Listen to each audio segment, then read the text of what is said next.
Media Mock Draft 2.0, where pretty much the best media source for every single team gets to pick who they would take in this upcoming mock draft or NFL draft, reality-wise.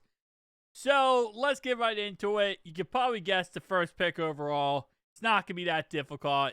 It's Mendoza. I mean, it's like this every year when it comes to certain players, certain first round picks, first pick overall. It ends up being a quarterback. That's pretty much what I'm trying to say. As it says here, no Joe Flacco sighting in Vegas. So there are some ideas that Joe Flacco might go ahead and sign with the Raiders.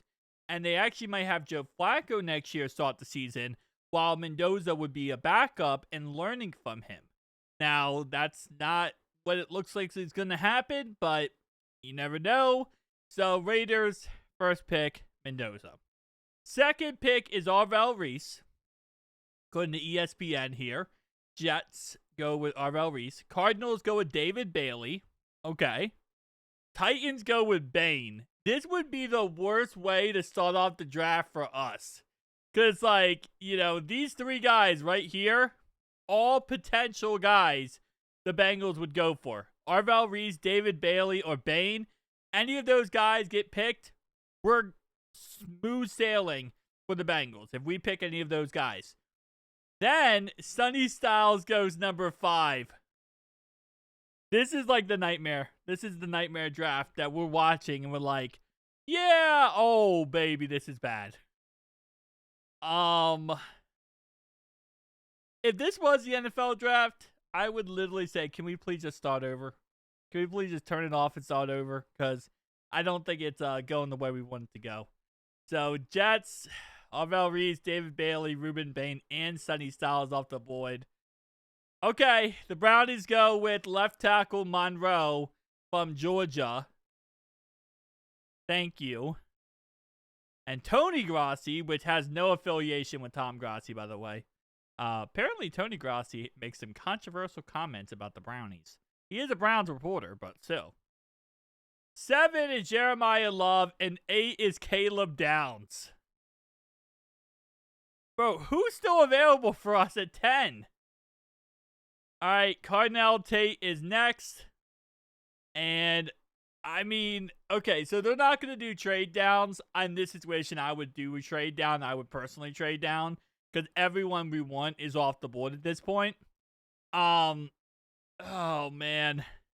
It has to be Delane, right? I haven't looked at this, by the way, beforehand. I like to kind of, see it as you guys see it and give my thoughts and opinions, live reactions. It has to be Delane. This is the list I would go with of who this is probably going to be at pick 10. Delane's number 1. It's not even a question. It's a guy that a lot of people have talked about. Number 2 could be Dylan. Dylan, I think was his name. Dylan Thompson. The guy from Oregon. Number 3 could be Caleb Banks. That's someone that we have been very much mocked to. McCoy is also an option, the Tennessee corner. I think that's it. I think those 4 guys. It could be Peter Woods at 5. Peter Woods could be an option. And I'm not saying an option that they should go with. I'm saying who they're going to select in this mock draft on your screen right now. Those are the 5 guys I think that they'll go for. Which one did they choose? Wow. Yeah, no, that was not on my bingo card. So they went with Francis, the right tackle from Miami, who he mainly played right tackle Miami, but according to what everyone is saying, he's going to be right guard or left guard in the NFL. He's not playing tackle in the NFL. He is going to be playing guard. He could still play tackle. You could still try to make him tackle, but he's going to, according to reports, his most successful position will be guard and not tackle. It's kind of like when the Jets drafted Mekhi Becton, and he ended up being better at guard than he was at tackle. Kind of same concept. Wow. Don't get me wrong, I've done mock drafts before where Francis was the pick, right? But that was kind of early in the process when I thought that he would be left tackle.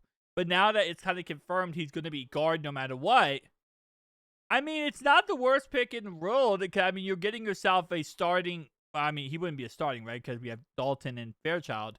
But you would be solidifying your guard position for the foreseeable future to be the backup to, what's his name, Dalton. The problem is, last time we were at pick 11 in 2019, we took Jonah Williams, who was also a left tackle, who was supposed to play guard in the NFL because of his small hands or small arm length. So, okay. I don't know how I feel about the pick, but I don't. It is what it is. Like, again, if he 100% was left tackle, I'm 100% okay with this pick.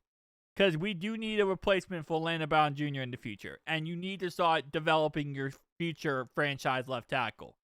But when you're talking about a guard, it's not that it's not, again, listen, I want to protect Joe Burrow above all else, right? 1,000%. But I think right now we have a very good unit in place to protect Joe. And Dalton is the option at right guard, which I feel more comfortable with. This is more of a foreseeable future pick, where in this pick here, I probably would have traded down and took a defensive player. Or if, I think, who else is available? Caleb whatever, Caleb Fano from Utah. He's a left tackle. You could have took Caleb Fano from Utah. He's available. You could also take in, there's 2 tackles from Utah. There's Caleb Fano, and then there's the other guy. Who did the Brownies take? They took Monroe Freeland, which, that's kind of up in the air. But yeah, so you got Caleb Fano, and then you got the other left tackle from Utah. Okay. I don't know how I feel about that pick. I really don't. Again, like I said, I've had mock drafts where I have personally taken this guy. And I have no issue if he can play left tackle. But to take a guy who's going to be a guard in the NFL, who's going to be a backup to Dalton, pick 10, I don't know if I'd do that, especially with the fact you have both Utah tackles still on the board, right? Plus you have this guy still on the board. I would personally trade down. I would let Dylan go. Someone come up and get Dylan. Maybe someone comes up and gets Ty Simpson. And if I could take him later, let's say pick 13 or 14, and I trade down, I wouldn't be against the idea of doing that, right?